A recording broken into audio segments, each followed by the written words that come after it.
Nang ipinanganak ang aking apo, pinigilan ako ng gwardiya. Ma'am, ang inyong manugang ay nagsabi na malalapit na pamilya lang ang papapasukin. Sumagot ako, sige, bigyan mo siya ng isang araw na pahinga. Hindi niya alam na pagmamay-ari ko ang ospital na ito, isang mana na nagkakahalaga ng 8 milyong piso na tanging sa kanyang panaginip lang. Ikinagagalak kong narito kayo. Sundan ang aking kwento hanggang sa dulo at ikomento ang lungsod kung saan ninyo ito pinapanood upang makita ko kung gaano na ito kalayo. Tumayo ako roon sa malinis na pasilyo ng General Luna Hospital, hawak ang maliit na asul na teddy bear na pinili ko ilang linggo na ang nakalipas. Nanginginig ang aking mga kamay, bagaman sinabi ko sa aking sarili na ito ay dahil lamang sa pananabik. Pagkatapos ng lahat, ito ang aking unang apo, ang unang anak ni Darren. Ang pagpapatuloy ng ating lahi. Ang gwardiya, isang batang lalaki na may mabait na mga mata, ay tila talagang nagsisisi. Paumanhin po, ma'am. Si Mrs. Carreyes ay naging napakalinaw tungkol sa listahan ng mga bisita. Mga miyembro lamang ng agarang pamilya ang pinapayagan sa maternity ward ngayon. Nakaramdam ako ng lamig sa aking tiyan. Ako si Leona de Leon. Ako ang lola ng sanggol. Sinuri niyang muli ang kanyang listahan, itinuturo ang pangalan. Wala po ang pangalan ninyo rito, ma'am. Gusto niyo po bang tawagan ko ang silid? Pakitawag na. Pinanood ko siyang tinatawagan ng extension, bumibilis ang tibok ng aking puso. Kailangang ito ay isang pagkakamali. Isang pagkakamali sa pagtatala. Hindi naman siguro sinasadyang pipigilan ako ni Ka na makilala ang sarili kong apo, hindi ba? Mrs. Reyes, opo, mayroong Leona de Leon dito na gustong makakita sa sanggol. Tumigil siya, nakikinig. Naiintindihan ko po. Opo, ma'am. Sasabihin ko po sa kanya. Nang ibaba niya ang telepono, nagbago ang kanyang ekspresyon. May awa na ngayon, nahahaluan ng pagkadismaya. Paumanhin po, Mrs. De Leon, sinabi niya. Tanging ang mga tao sa aprobadong listahan lang ang maaaring bumisita ngayon. Siguro sa susunod ay maaari kayong tumawag muna. Ang mga salitang iyon ay tumama sa akin na parang pisikal na hampas. Tumayo ako roon ng ilang sandali, pinoproseso ang nangyari. Ang aking manugang ay sadyang hindi ako isinama sa pagpapakilala sa aking apo. Hindi kinalimutan ang aking pangalan. Hindi ako nalaktawan sa kaguluhan. Sinasadyang hindi ako isinama. Naiintindihan ko, sabi ko ng mahina. Inilalagay ang teddy bear sa reception desk. Maaari mo bang siguraduhin na maibibigay ito sa sanggol? Galing ito sa kanyang lola. Tumango ang guwardya, malinaw na hindi komportable sa buong sitwasyon. Sige po, ma'am. Tumalikod ako at naglakad patungo sa elevator, tuwid ang likod sa kabila ng kahihiyang nagliliyab sa aking dibdib. 37 taon na akong pumupunta sa ospital na ito. 37 taon mula nang makuha ko ito mula sa aking yumaong asawa, si Charles. Kilala ko ang bawat pasilyo, bawat numero ng silid, bawat miyembro ng kawani sa pangalan. Ngunit ngayon, isa lamang akong ordinaryong bisita na pinapaalis. Ang biyahe sa elevator pababa ay tila walang katapusan. Nang bumukas ang mga pinto sa ground floor, nakita ko ang mga pamilyar na mukha. Si Dr. Alcantara mula sa cardiology ay magalang na tumango. Magandang hapon, Mrs. De Leon. Si Nurse Garcia mula sa pediatrics ay nakangiting mainit. Kumusta po kayo ngayon? Nakapagbigay ako ng magalang na tugon, ngunit sa loob ay nahihirapan ako. Alam ng mga taong ito kung sino ako. Alam nila na maaari kong mapalitan ang security guard na iyon sa isang tawag lang.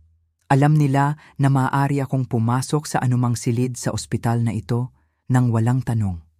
Ngunit hindi alam ni Ka. At higit sa lahat, hindi rin alam ng aking anak. Nakarating ako sa aking kotse bago tumulo ang aking mga luha. Nakaupo sa parking lot ng sarili kong ospital, umiyak ako na parang hindi na ako umiyak sa loob ng maraming taon. Mula nang mamatay si Charles at iwanan ako upang patakbuhin ang lugar na ito ng mag-isa. Mula nang inanunsyo ni Darren na ikakasal siya kay Ka at pinigilan ko ang aking dila tungkol sa aking mga reserbasyon. Nagbuzz ang telepono ko, isang text mula kay Darren. Nandito na ang sanggol, 7 LBS 3 Os. Pinangalanan namin siyang James ayon sa ama ni Kaya. Maayos ang lahat, Walang nabanggit tungkol sa akin. Walang imbitasyon na makilala ang aking apo. Walang pagkilala na maaring gusto kong maging bahagi ng sandaling ito. Napatingin ako sa gusali ng ospital sa pamamagitan ng aking mga luha. Ang malaking complex na ito na nagdadala ng pangalan ng aking pamilya, na nagbibigay trabaho sa higit sa 3,000 tao, na nagsisilbi sa buong komunidad na ito. May kapangyarihan ako dito. Tunay na kapangyarihan. Maaari kong ma-override ang mga restriksyon sa pagbisita ni Kaya sa loob ng 5 minuto. Ngunit ano ang magagawa niyon? Pipilitin ko bang pumasok sa isang silid kung saan hindi ako gusto? Makikilala ko ba ang aking apo sa ilalim ng ulap ng hidwaan? Magsisimula ba ako ng giyera sa aking manugang sa araw na ipinanganak ang anak niya? Hindi. Kung gusto ni Ka na maglaro, hahayaan ko siya. Ngunit malapit na siyang matuto ng isang bagay tungkol sa babaeng pinili niyang kalabanin. Pinunasan ko ang aking mga mata at pinaandarang kotse. May trabaho pang gagawin, mga tawag na kailangang gawin, mga desisyon na matagal nang dapat gawin. Ang biyahe pauwi sa aking estate ay tumagal ng 20 minuto, ngunit ang isip ko ay nag-iisip na agad. Inakala ni Kaya na hawak niya ang lahat ng baraha dahil hawak niya ang aking anak at aking apo. Inakala niyang isa lamang akong tumatandang biyenan na kailangang pamahalaan at isantabi. Mali siya sa parehong bilang. Sa gabing iyon, umupo ako sa aking study, tinitingnan ang litrato ng pamilya sa aking mesa. Si Darren ay 12 taong gulang sa larawan, may ngiping malaki at nakangiti pagkatapos manalo sa kanyang unang tennis tournament. Noong una, kami lang dalawa laban sa mundo. Noong ako ang kanyang bayani sa halip na kanyang pabigat. Kailan nagbago iyon? Kailan ako naging isang taong dapat itago, pamahalaan sa malayo? Kailan naging katulad ng pag-ibig ko ang isang bagay na dapat ikahiya ng sarili kong anak? Naisip ko ang lahat ng mga pagkakataon na pinigilan ko ang sarili ko sa loob ng nakaraang 3 taon. Ang paraan ng pagsagot ni Ka sa telepono ni Darren kapag tinatawag ko. Ang paraan ng mga pagtitipon ng pamilya na biglang naging intimate dinners para sa dalawa. Ang paraan ng aking mga opinyon na magalang na binaliwala. Ang aking mga mungkahi na banayad na hindi pinansin. Sabi ko sa sarili ko, normal lang iyon. Ang mga batang mag-asawa ay nangangailangan ng kanilang espasyo. Hindi ko gustong maging isa sa mga nakikisali na biyenan. Ngunit ngayon ay nagpakita sa akin ng katotohanan.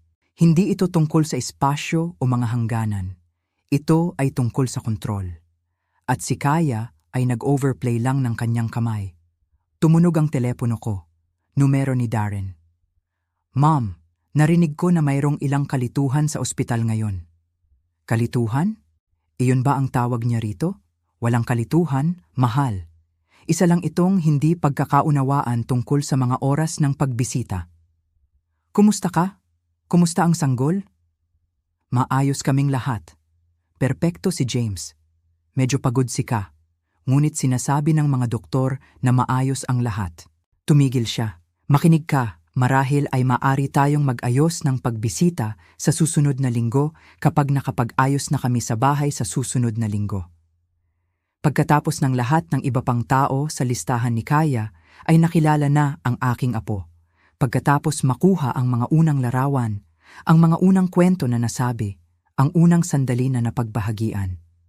Siyempre, sabi ko, anuman ang pinakamahusay para sa iyong pamilya. Salamat sa pag-unawa, Mom. Alam mo kung paano ito sa mga bagong sanggol. Masyadong maingat lang si Ka tungkol sa mga mikrobyo at stress at lahat ng iyon. Mga mikrobyo at stress na parang ako ay isang uri ng panganib sa kontaminasyon. Nauunawaan ko ng lubos, sabi ko, at mas nauunawaan ko pa kaysa sa kanyang alam. Pagkatapos kong ibaba ang telepono, nagbuhos ako ng isang baso ng alak at umupo pabalik sa aking upuan. Bukas, magsisimula akong gumawa ng ilang pagbabago, banayad na mga pagbabago sa una. Ang mga uri na hindi mapapansin hanggang sa huli na para pigilan ang mga ito. Inakala ni Kaya na nanalo siya ngayon. Matagumpay niyang napalayo ang masamang biyenan mula sa kanyang perpektong sandali. Naitatag niya kung sino talaga ang kumokontrol sa pamilyang ito. Ngunit nagawa niya ang isang mahalagang pagkakamali. Minamaliit niya ang kanyang kalaban. At ngayon, ang tunay na laro ay malapit nang magsimula. Kinabukasan, nagising ako na may kalinawan na hindi ko naramdaman sa loob ng maraming buwan. Ang kahihiyan sa ospital ay nagtanggal ng huling bahagi ng aking pagtanggi. Hindi ko na kayang magpanggap na ang kilos ni Ka sa akin ay normal lamang na pagtatakda ng hangganan ng isang manugang. Gumawa ako ng kape at umupo sa aking lamesa sa kusina. Pinipilit ang aking sarili na suriin ng mabuti ang nakaraang 3 taon upang itigil ang paggawa ng mga dahilan at makita ang pattern kung ano ito. Nagsimula ito ng maliit. Napakaliit na itinuring ko itong stress sa kasal. Leona, hindi mo ba iniisip na humahaba na ang listahan ng mga bisita? Sabi ni Kaya sa isa sa aming mga pagpupulong sa pagpaplano. Siguro dapat nating panatilihin ito sa mga taong talagang malapit kay Darren at sa akin. Pinanood ko siyang sistematikong nag-aalis ng aking mga kaibigan mula sa listahan. Mga taong nakakakilala kay Darren mula pa noong siya ay sanggol. Mga taong sumuporta sa aming pamilya sa sakit at pagkamatay ni Charles. Isa-isa, sila ay itinuring na hindi mahalaga. Nang magalang akong tumugon, nagmumungkahi na panatilihin ang aking matandang kaibigan na si Margaret sa listahan. Si Kaya ay bumuntong hininga ng dramatiko. Siyempre, kung mas mahalaga sa iyo ang pagkakaroon ng iyong mga kaibigan doon kaysa sa pagpapanatili ng aming kasal na intimate at makabuluhan. Ang pag-guilt trip ay mahusay na na-deliver. Agad akong umatras. Ayaw kong maging mahirap na biyenan. Ayaw kong simulan ang aking relasyon sa asawa ng aking anak sa maling paa. Pagkatapos ay dumating ang honeymoon. Nagplano sila ng 2 linggo sa Europa, isang biyahe na inalok kong tulungan sa pagbabayad bilang regalo sa kasal, ngunit sa kung paano man ang 2 linggo ay naging 3, pagkatapos ay 4. Mahalagang mga business meeting na inaasahan kong dadaluhan ni Darren ay napalampas. Ang mga family dinner ay kinansela. Nasisiyahan kami sa isang kamanghamanghang oras, Mom, sabi niya sa isa sa aming mga maikling tawag. Sabi ni Ka, ito na marahil ang aming tanging pagkakataon na makapaglakbay talaga bago kami mag-isip tungkol sa mga bata. Nang bumalik sila, may nagbago. Naging kakaiba si Darren, mas malayo, mas malamang na lumihis kapag tinanong ko ang tungkol sa kanyang mga plano o damdamin. Mas malamang na sabihing, kailangan kong tingnan kay Ka bago ako mag-commit sa anumang bagay. Sabi ko sa sarili ko, natural lang ito. Kasal na siya ngayon. Ang kanyang asawa muna. Ganoon dapat. Ngunit pagkatapos ay dumating ang mga tradisyon ng pamilya na biglang kailangang i-update. Ang umaga ng Pasko ay palaging sagrado sa aming pamilya. Kami ni Darren ay magbubukas ng mga regalo ng magkasama, gagawa ng sikat na cinnamon rolls ni Charles, at pagkatapos ay gugugulin ang araw sa pagluluto ng isang masaganang hapunan. Ito ang aming oras, kaming 2 lang, na ipinagpapatuloy ang mga tradisyon na minahal ng kanyang ama. Sa totoo lang, Mom, sabi ni Darren noong unang Pasko bilang mag-asawa, naisip namin ni Ka na gusto naming magsimula ng sarili naming mga tradisyon. Siguro maaari tayong magpasko kasama ka sa halip. Pasko bago ang tunay na pagdiriwang, ang consolation prize. Siyempre, pumayag ako. Ngunit ang hapunan ng Pasko ay naramdaman na walang laman. Si Ka ay gumugol ng halos lahat nito sa kanyang telepono. Nagpo-post ng maingat na piniling mga larawan ng kanilang perpektong holiday. Nang imungkahi kong magkaroon tayo ng family photo, tumanggi siya. Hindi talaga ako photogenic ngayon, sabi niya. Bagaman mukhang maganda siya tulad ng dati, siguro sa susunod, hindi kailanman nagkaroon ng susunod. Sa kung paano man ay laging may dahilan kung bakit hindi maginhawa ang mga family photos, bakit kailangang baguhin ang mga tradisyon, bakit kailangang baguhin ang mga plano. Ang mga tawag sa telepono ay naging mas madalang. Dati akong tinatawagan ni Darren tuwing linggo para lang kumustahin at makipagkwentuhan tungkol sa kanyang linggo. Ngunit pagkatapos ng kasal, ang mga tawag na iyon ay nabawasan. Nang banggitin kong namimiss ko ang aming mga pag-uusap, sasabihin niya, "Busy ako, Mom, nauunawaan mo ba?" Kapag sinubukan kong tawagan siya ng direkta, madalas si Ka ang sumasagot, Oh, hi Leona. Nasa shower si Darren. Maaari akong magdala ng mensahe? Nasa gym siya? Sasabihin ko sa kanya na tumawag ka. May guys night siya. Siguro subukan mo bukas. Ang mga mensahe ay bihirang tila nakarating sa kanya. O kung nakarating man, ang mga tawag pabalik ay dumating pagkaraan ng ilang araw, nagmamadali at balisa. Nagsimula akong magtala nang hindi ko namamalayan. 3 linggo, sa pagitan ng mga tawag, 1 buwan, 6 linggo. Sa bawat pagsubok kong abutin, naramdaman kong parang nagiging demanding, clingy ako, hindi makapagrespeto sa kanilang espasyo bilang isang mag-asawa. Ang huling dayami ay dapat na ang Thanksgiving. Ang aming pamilya. Ang Thanksgiving ay palaging isang malaking okasyon. Madalas akong nag-iimbita ng mga kasamahan mula sa ospital, mga kapitbahay, sinumang maaaring walang pamilya malapit. Mahal ni Charles ang pagiging host at pagkatapos niyang mamatay, ito ang naging paraan ko upang parangalan ang kanyang alaala. Sa totoo lang, Mom, sabi ni Darren, nakaramdam si Ka ng sobrang pagod kamakailan. Sabi ng doktor, kailangan niyang iwasan ang stress. Marahil ay maaari tayong gumawa ng isang maliit na bagay ngayong taon, kaming 3 lang. Agad akong pumayag, nag-aalala tungkol sa kalusugan ni Kaya. Ngunit nang dumating ang Thanksgiving, kinansela nila ito sa huling minuto. Hindi handa si Kaya, paliwanag ni Darren. Rain check.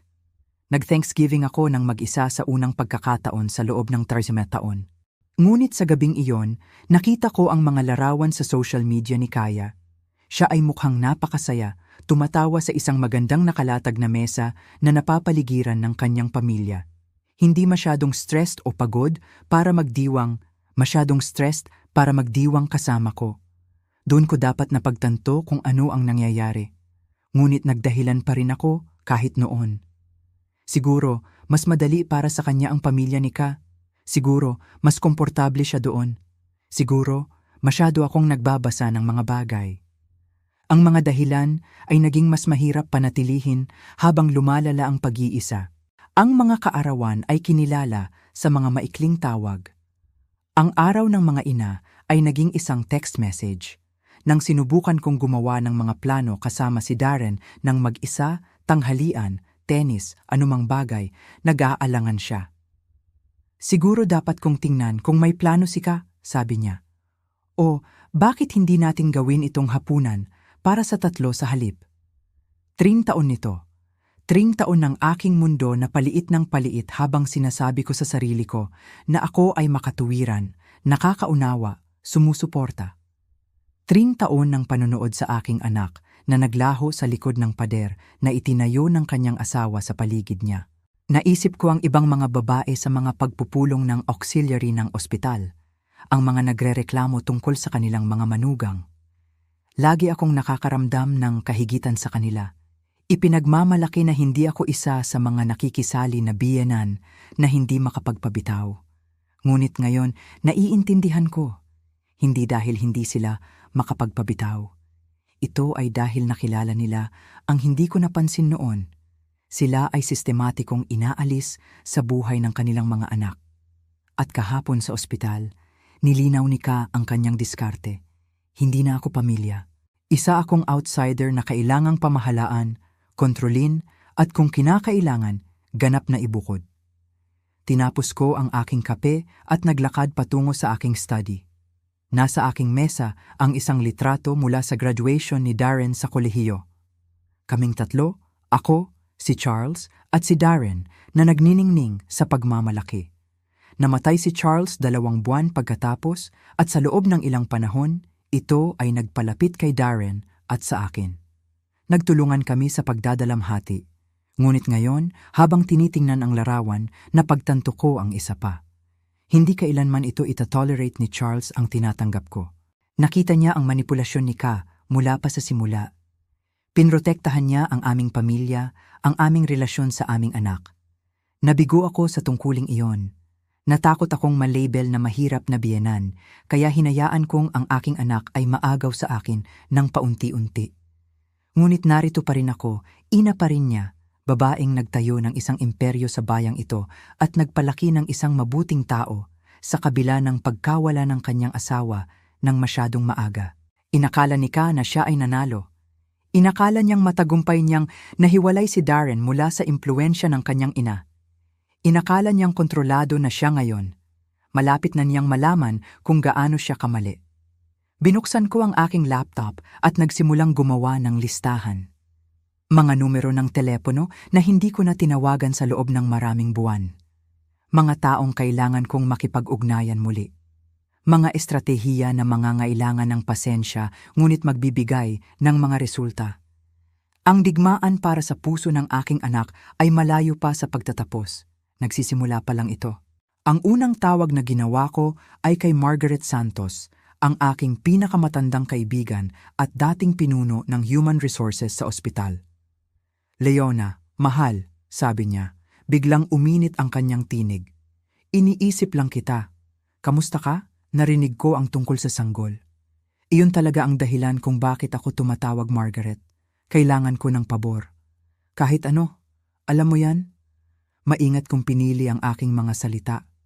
Kailangan kong malaman pa ang tungkol sa background ni Ka, ang kanyang pamilya, ang kanyang edukasyon, ang kanyang kasaysayan sa trabaho. Sa paraang diskreto. May paghinto.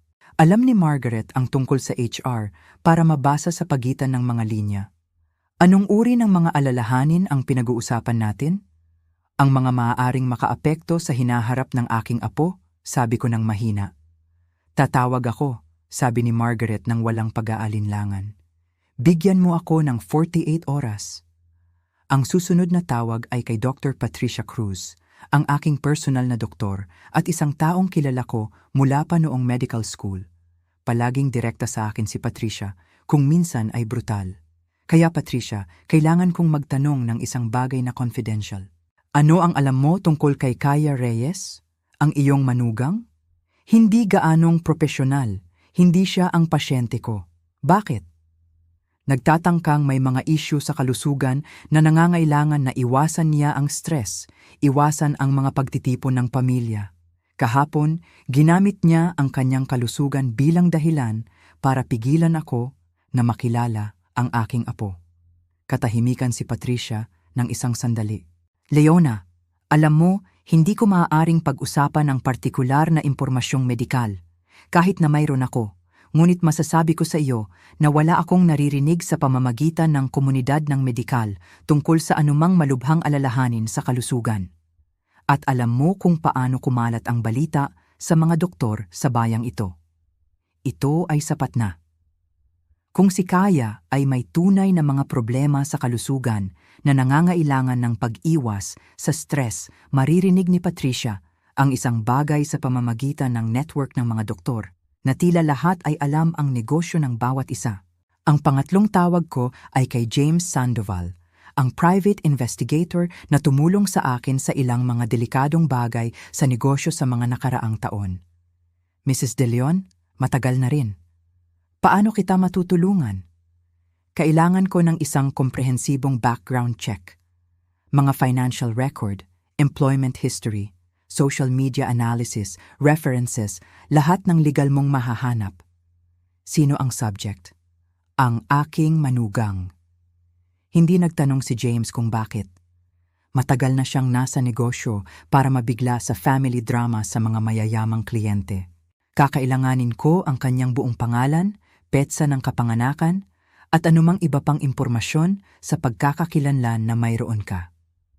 Ibinigay ko sa kanya ang lahat ng alam ko na hindi marami. Si Ka ay laging malabo tungkol sa kanyang nakaraan at ako ay masyadong magalang para mag-usisa. Isa pang pagkakamali na nagsisimula kong pagsisihan. Gaano kalalim ang gusto mong puntahan ko? Tanong ni James. Kasing lalim ng kinakailangan. Gusto kong malaman kung sino talaga siya. Habang hinihintay ko ang mga resulta, nagpasya akong gumawa ng sarili kong investigasyon. Nagsimula ako sa social media, isang bagay na palagi kong iniiwasan, ngunit ngayon ay tila mahalaga. Ang Instagram ni Ka ay isang maingat na piniling koleksyon ng mga lifestyle photos, masasarap na pagkain, designer clothes, exotic vacation spots. Ngunit habang nag-scroll ako sa 30 taon ng mga post, lumitaw ang mga pattern. Bawat mamahaling item, bawat bakasyon, bawat marangyang karanasan ay may petsa pagkatapos magsimula ang kanyang relasyon kay Darren. Bago iyon, ang kanyang mga post ay madalang at mas simple. Isang maliit na apartment, chain restaurants, mga reklamo tungkol sa stress sa trabaho. Ang pagbabago ay kapansin-pansin at makabuluhan. Napansin ko rin ang isa pa. Sa loob ng 3 taon ng mga post, lumabas ako sa eksaktong 0 na mga larawan, hindi isa. Kahit sa mga kaganapan kung saan ako ay naroroon, ang mga anggulo ng kamera ay maingat na pinili upang ibukod ako. Sa kanilang engagement party, nag-post siya ng 12-dosenang mga larawan kasama ang pamilya at mga kaibigan. Naroon ako sa party na iyon, nagbigay pa nga ng talumpati. Ngunit ayon sa bersyon ni Kaya ng gabing iyon, ako ay maaaring nawala. Ito ay isang antas ng sadyang pagbubukod na lumampas sa normal na pag-edit ng social media. Ito ay sistematikong pagbura. Tumawag pabalik si Margaret sa loob ng 24 na oras, mas mabilis kaysa sa ipinangako. Leona, kailangan nating magkita ng personal. Maaari ka bang pumunta sa club? Nagkita kami sa country club kung saan kami ay miyembro sa loob ng mahigit 2 dekada. Nakapag-book na si Margaret ng isang pribadong dining room, malayo sa mga taong mausisa. Ano ang natagpuan mo? Tanong ko pagkaupo namin.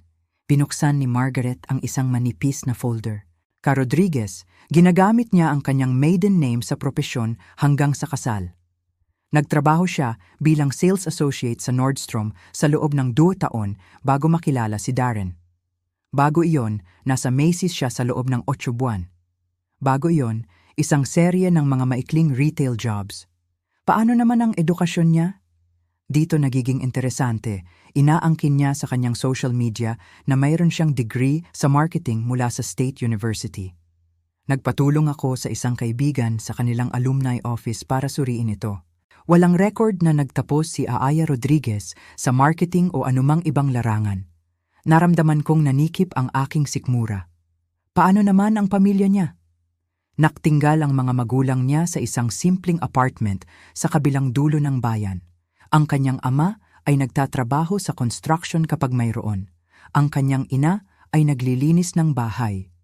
Mga mabubuting tao sa aking palagay, ngunit tiyak na hindi ang marangyang background na ipinahiwatig niya sa iyong anak. Kumuha si Margaret ng isa pang sheet. Narito ang nakakabahalang bahagi. Nakausap ko ang 3 sa kanyang mga dating employer. Lahat sila ay binanggit ang parehong bagay. Mayroon siyang pattern ng pagbuo ng mga relasyon sa mayayamang matatandang customer sa Nordstrom. Nagkaroon ng insidente sa isang customer na nagreklamo na nakakuha si Ka ng access sa kanyang personal na impormasyon at ginamit ito upang bumuo ng isang pagkakaibigan. Kailangang mamagitan ang management. Nanginginig ng bahagya ang aking mga kamay habang pinoproseso ko ang impormasyong ito.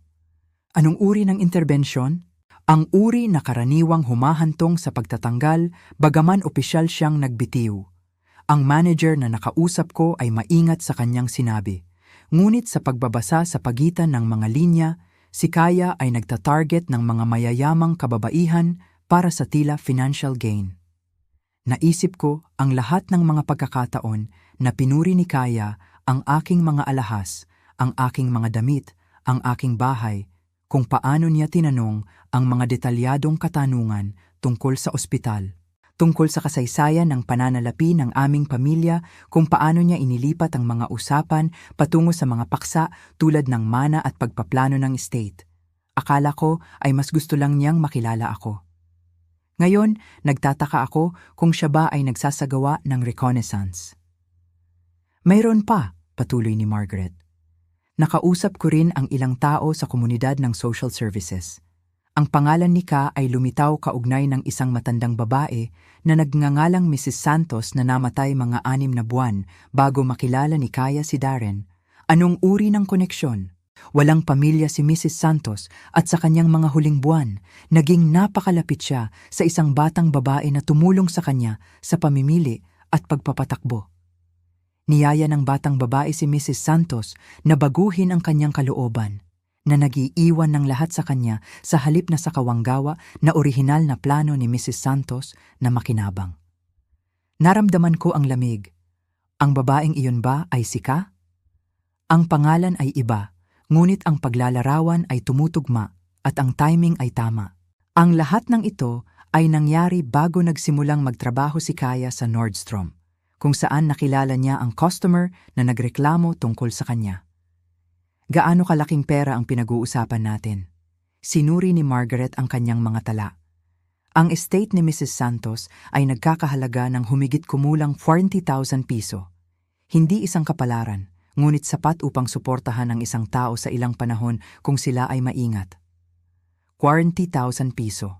Sapat upang punduhan ang isang bagong wardrobe, isang mas mahusay na apartment, ang uri ng mga pagbabago sa pamumuhay na gagawing mas kaakit-akit ang isang tao sa mga mayayamang lalaki tulad ng aking anak. Margaret, kailangan kong manatiling kumpidensyal ang impormasyong ito sa ngayon. Siyempre, ngunit Leona, kailangan mong maging maingat. Kung ang hinala ko ay totoo, si Ka ay hindi lamang isang gold digger, siya ay isang propesyonal. Nagmaneho ako pa uwi na nag-iisip ng husto. Lahat ay naglalagay sa lugar at ang larawan ay hindi maganda. Hindi nagustuhan ni Ka ang aking anak. Pinili niya siya. Pinag-aralan niya ang aming pamilya, naintindihan ang aming yaman at inilagay ang kanyang sarili ng perpekto upang makuha ang kanyang puso at sa huli ang kanyang mana. Ang kampanya ng pag-iisa laban sa akin ay hindi personal. Ito ay estratehiko. Ako ang sagabal sa pagitan niya at ng kumpletong kontrol sa buhay at pananalapi ni Darren.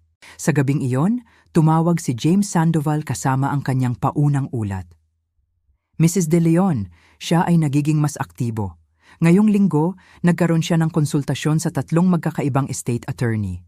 Nagtatanong siya ng mga tanong tungkol sa paghamon sa mga pagpapasya ng mental competency. Anong uri ng specifics? Paano idokumento ang mga insidente ng pagkalito o mahinang paghuhusga? Anong uri ng ebidensyang medikal ang kakailanganin upang suportahan ang isang hamon sa competency? Siya ay bumubuo ng isang kaso, Mrs. De Leon. Ang mga piraso ay naglalagay sa lugar na may nakakatakot na kalinawan. Si Ka ay naghahanda na ipahayag akong hindi kompetente upang makakuha siya ng kontrol sa aking mga ari-arian sa pamamagitan ni Darren.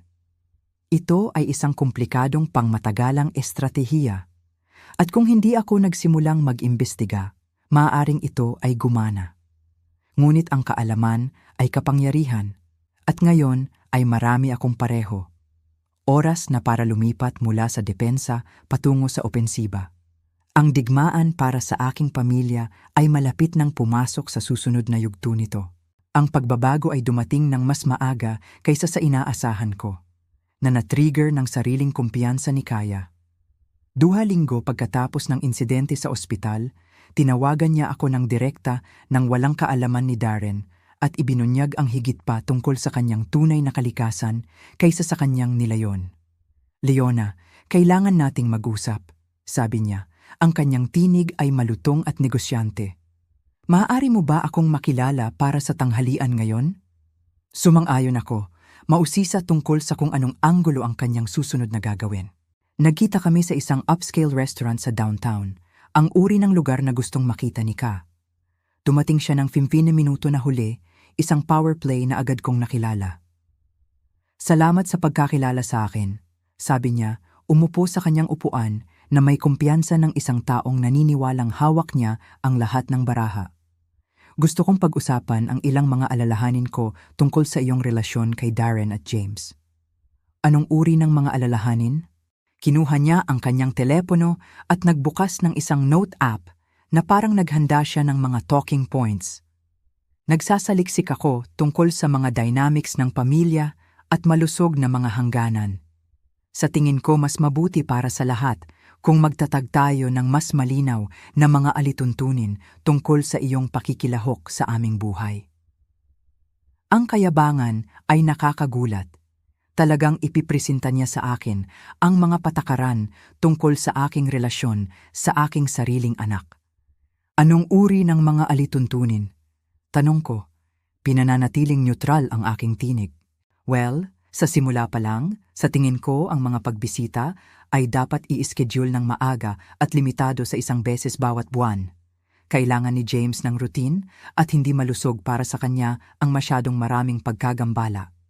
1 beses bawat buwan, kinakailangan niya ang aking access sa aking sariling pamilya. Sa tingin ko rin ay mas mabuti kung ang mga regalo ay dadaan muna sa amin ni Darren. Gusto naming siguraduhin na ang lahat ay akma sa aming pilosopiya sa pagiging magulang. At nag-aalala ako tungkol sa ilang mga kwentong sinasabi mo kay Darren tungkol sa kanyang ama.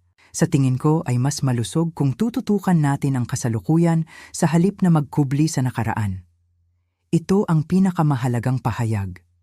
Hindi lamang niya gustong kontrolin ang aking hinaharap na relasyon sa aking pamilya, kundi pati na rin ang pag-unawa ni Darren sa kanyang sariling kasaysayan.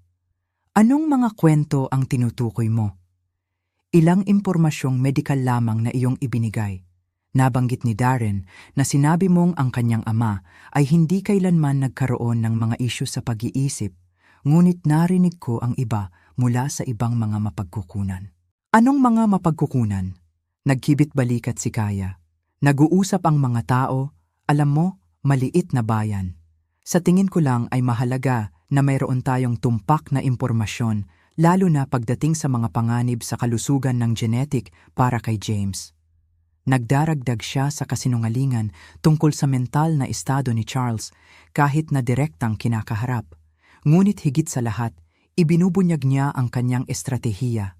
Isulat muli ang kasaysayan ng pamilya upang suportahan ang anumang naratibo na nagsisilbi sa kanyang mga layunin. Sa tingin ko ay may ilang hindi pagkakaunawaan. Sa totoo lang, pinutol niya. May isa pang bagay. Alam kong maaaring mahirap itong marinig, ngunit pinag-uusapan namin ni Darren ang iyong sitwasyong pinansyal. Lumamig ang aking dugo. Ang aking sitwasyong pinansyal. Nag-aalala kami na baka samantalahin ka dahil sa iyong edad at sa pagiging komplikado ng pamamahala sa ospital at sa iyong mga pamumuhunan. Sa tingin namin ay maaaring oras na upang isaalang-alang ang pagkakaroon ng isang tao na tutulong sa iyo sa mga desisyong iyon. Narito na, ang tunay na agenda. Hindi lamang niya sinusubukan kontrolin ang aking access sa aking pamilya. Siya ay gumagawa ng isang play para sa kontrol ng aking mga ari-arian. Napakamaalalahanin, sabi ko maingat. Nausapan mo na ba ito sa financial advisor ni Darren? Well, hindi. Ngunit sa tingin namin ay mas mabuti na makipagtulungan sa isang taong mas nakakaunawa sa dynamics ng pamilya. Isang taong maaaring mag-coordinate sa pagitan ng iyong mga pangangailangan at ng sa amin. Isang taong makokontrol niya. Isang taong gagawa ng mga desisyon na makikinabang sa kanya sa halip na sa akin. Nakarinig na ako ng sapat, oras na para tapusin ang palabas na ito. Pinahahalagahan ko ang iyong pag-aalala, ngunit sa tingin ko ay may ilang mga bagay na dapat mong malaman bago natin ipagpatuloy ang pag-uusap na ito. Kinuha ko ang aking bag at kumuha ng isang folder na aking inihanda para sa sandaling ito. Una, patungkol sa kasaysayan ng medikal ni Charles, ito ang kanyang kumpletong mga talaan ng medikal mula sa huling 5 taon ng kanyang buhay. Mapapansin mo na walang dokumentasyon ng anumang pagbaba ng cognitive o kawalan ng kakayahan sa pag-iisip. Ang kanyang mga tala ng doktor ay palaging naglalarawan sa kanya bilang alerto, nakatuon, at ganap na may kakayahang gumawa ng mga komplikadong desisyon hanggang sa kanyang pagkamatay. Bahagyang humina ang ekspresyon ng kumpiyansa ni Ka, ngunit mabilis siyang nakabawi.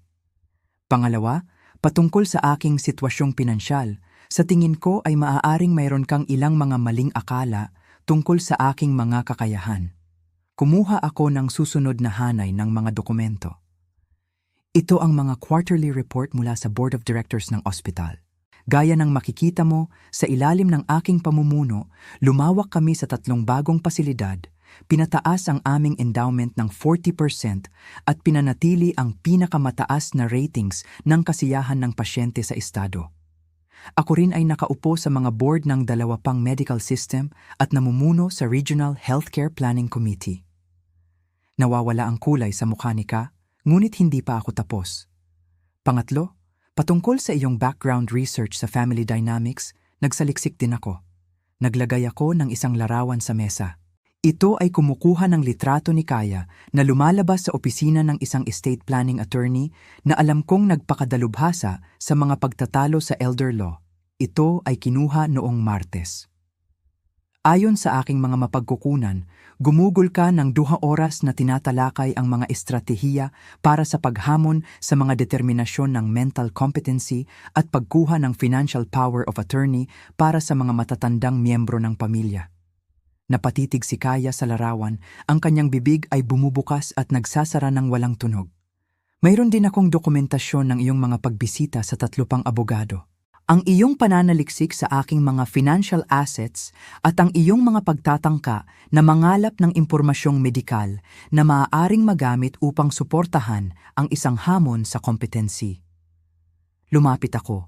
Ang aking tinig ay napakababa. Talaga bang inakala mong hindi ko mapapansin? Talaga bang inakala mong ako ay masyadong matanda o masyadong mapagkakatiwalaan para makita ang iyong ginagawa? Nakita ni Ka ang kanyang boses, ngunit ito ay nanginginig na ngayon. Hindi ko alam kung ano ang iniisip mong natuklasan, ngunit alam ko ang tungkol kay Mrs. Santos, sabi ko ng simple. Ang epekto ay agad-agad. Si Ka ay naging maputla. Nanginginig ang kanyang mga kamay habang inaabot niya ang kanyang baso ng tubig. Alam ko ang tungkol sa pagbabago ng kalooban, ang 40,000 piso at ang pattern ng pag-target sa mga matatanda para sa financial gain. Alam ko ang tungkol sa iyong tunay na kasaysayan ng trabaho, ang iyong pekeng edukasyon at ang aktwal na sitwasyong pinansyal ng iyong pamilya. Tahimik si Ka, nakatingin sa mesa.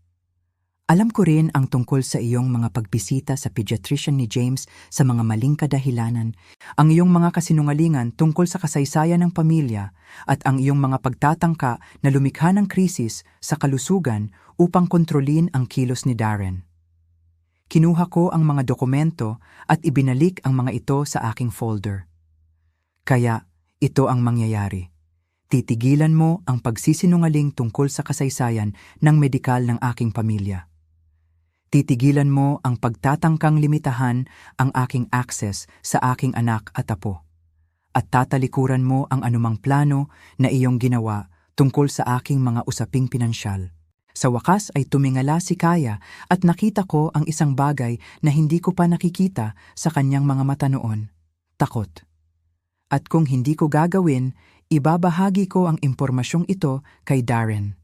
Lahat kasama ang tunay na dahilan kung bakit mo sinisikap na ihiwalay siya sa akin. Tahimik kaming umupo sa mahabang sandali. Pagkatapos ay nag-buzz ang telepono ni Ka na may text. Tiningnan niya ito at namutla ang kanyang mukha. May mali? Tanong ko. Ito si Darren. Gusto niyang umuwi ako agad. Sabi niya, kailangan nating mag-usap. Naramdaman ko ang isang malamig na kasiyahan. Kung gayon, dapat ka nang umalis. Habang kinukuha niya ang kanyang mga gamit na nanginginig ang mga kamay, nagdagdag ako ng isang huling pag-iisip. Ka, nagkamali ka ng isang mahalagang pagkakamali sa lahat ng ito. Inakala mong dahil mahal ko ang aking anak, ako ay mahina. Nalito ka sa kabaitan sa kahinaan. Iyon ang iyong pagkakamali. Umalis siya ng walang dagdag na salita. Umupo ako sa restaurant ng isang oras pa. Humihigop ng aking kape at pinapanood ang paggalaw ng lungsod sa labas ng mga bintana. Tumunog ang telepono ko ng 2 beses. Numero ni Ka, ngunit hindi ko sinagot. Ano man ang nangyayari sa kanilang bahay, kailangan niyang harapin ito nang walang tulong ko. Sa wakas, tumawag si Darren. Ma'am, pwede ka bang pumunta dito? Kailangan nating mag-usap, kaming lahat. Sigurado ka bang iyon ang gusto mo? Sigurado ako. May mga bagay na kailangan kong maintindihan. Pagdating ko sa bahay nila, nakita ko si Darren na may hawak na James sa sala habang si Ka ay nakaupo sa kabilang panig ng silid. Ang kanyang mga mata ay pula dahil sa pag-iyak. Ma'am, umupo ka, sabi ni Darren ng mahina. Nagtatanong ako kay Kaya ng ilang mga katanungan tungkol sa mga bagay na hindi nagkakatugma sa akin. Umupo ako, walang sinabi. Sinabi niya sa akin ang tungkol sa iyong pag-uusap sa tanghalian ngayon, tungkol sa iyong pananaliksik. Inamin din niya ang ilang mga bagay na itinago niya sa akin. Nagsalita si Kaya sa unang pagkakataon. Ang kanyang tinig ay halos isang bulong. Hindi ko inasahan na ganito kalayo ang mangyayari. Ano eksaktong ang lumayo? Tanong ni Darren, ang kanyang tinig ay matigas sa paraang hindi ko pa narinig. Ang mga abogado, ang pananaliksik sa pananalapi ng iyong ina. Inakala ko na kung makukuha natin ang kontrol sa pera ng pamilya, magagawa nating masiguro na si James ay magkakaroon ng pinakamahusay na mga pagkakataon. Sa pamamagitan ng pagsisinungaling tungkol sa kondisyon ng medikal ng aking ama, sa pamamagitan ng pagsubok na ipahayag na wala sa katinuan ng aking ina, si Kaya ay napaatras. Hindi ito dapat maging ganoon. Gusto ko lang ng seguridad para sa ating pamilya. Ang ating pamilya ay kasama ang aking ina, sabi ni Darren ng mahigpit. Siya ang lola ni James.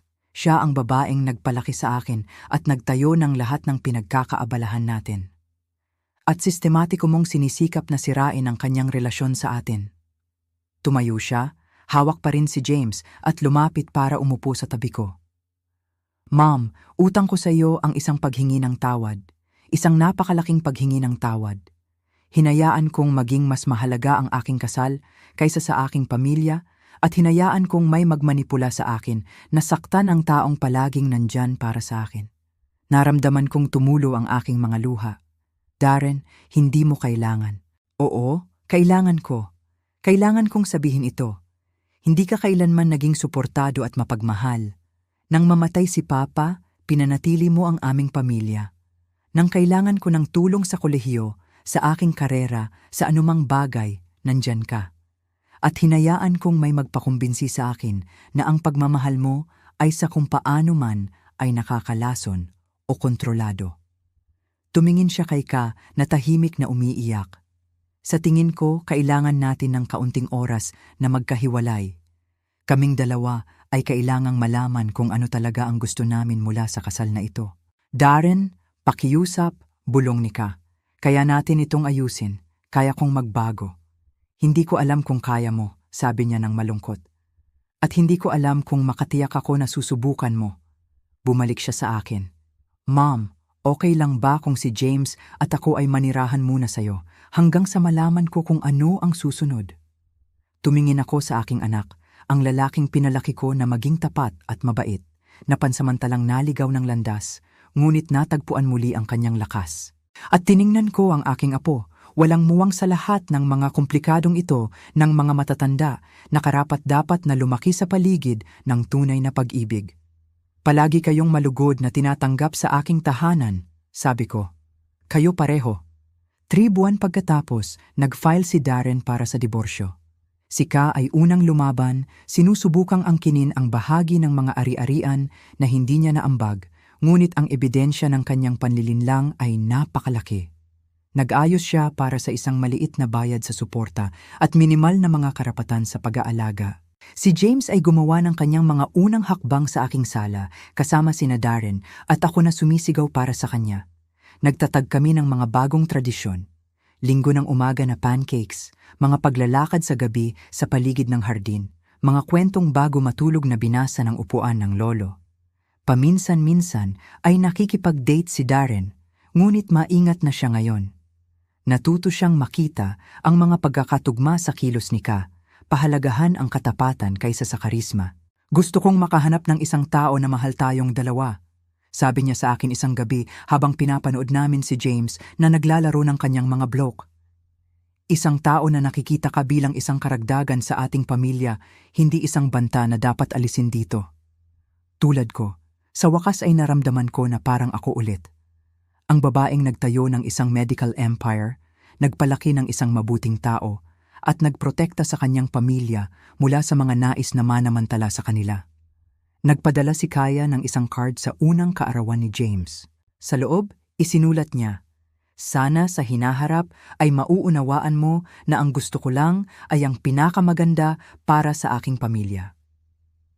Itinapon ko ito nang hindi ipinapakita kay Darren. Ang ilang mga kasinungalingan ay hindi sulit na itabi kahit na para sa kapayapaan. Tinawag ako ni James na Nana sa unang pagkakataon noong Martes ng hapon sa Oktubre. Ito ang pinakamatamis na tunog na narinig ko.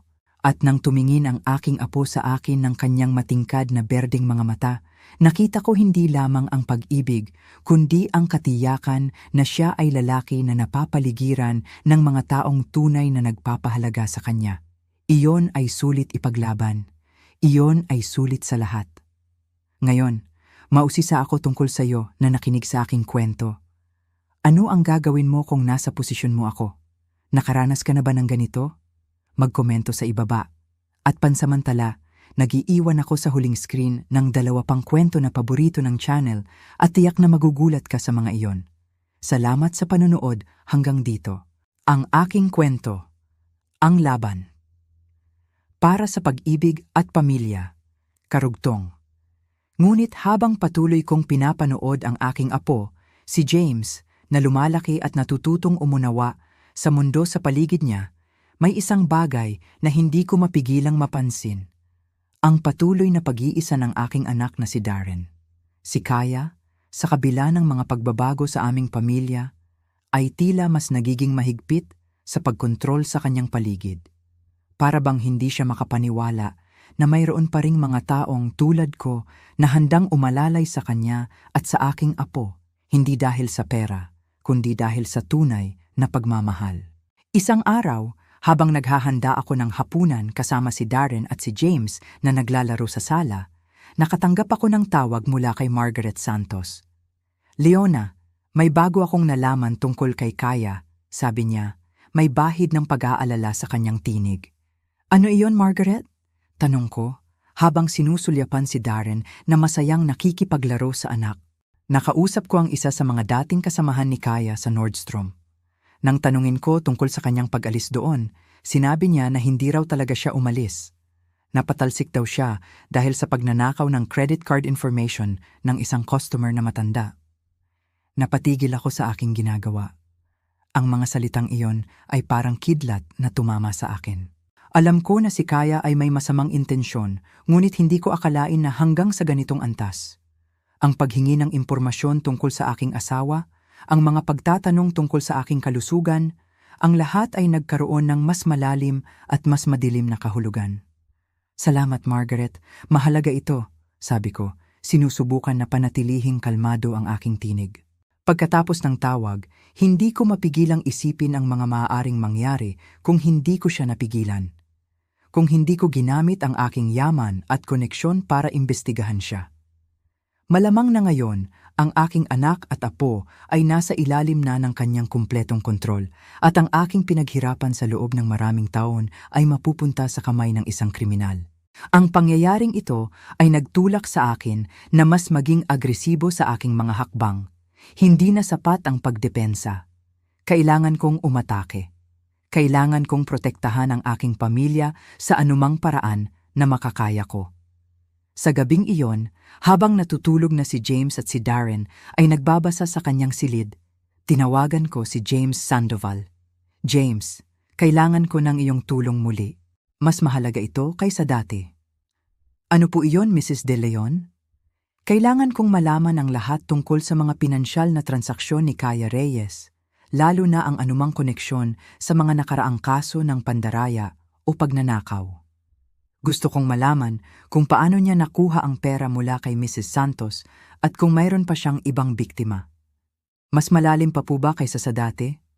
"Oo, James. Kailangan kong malaman ang buong katotohanan, kahit na ang pinakamaliit na detalye.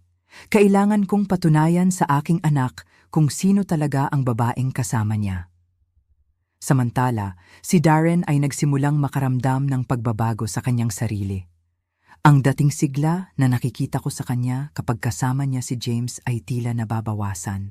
Madalas siyang tahimik at tila may pabigat sa kanyang dibdib. Alam kong hindi pa rin siya lubos na kumbinsido sa mga hinala ko, ngunit ang kanyang pag-aalinlangan ay nagsisimulang magbigay daan sa pag-uusisa. Isang araw, habang naglalaro kami sa parke, nagtanong siya, "Mom, bakit ka ba nag-iimbestiga kay Kaya? Mayroon ka bang alam na hindi ko alam?" Ngumiti ako ng mahina. "Darren, mahal kita. at mahalaga sa akin ang iyong kaligayahan. Gusto ko lang siguraduhin na ang taong kasama mo ay karapat-dapat sa iyong pagmamahal at sa aming pamilya. Pero, sinabi ni Ka na gusto mo lang siyang pahirapan. Mahal, may mga bagay na hindi natin dapat ipagwalang bahala. Kung may mali, dapat natin itong harapin. Para sa kapakanan ng lahat, lalo na para kay James. Nag-isip si Darren. Nakita ko ang pag-aalinlangan sa kanyang mga mata, ngunit kasabay nito, mayroon ding paghahanap ng katotohanan. Alam kong malapit na. Malapit na siyang makakita ng liwanag sa gitna ng kadiliman na nilikha ni Kaya.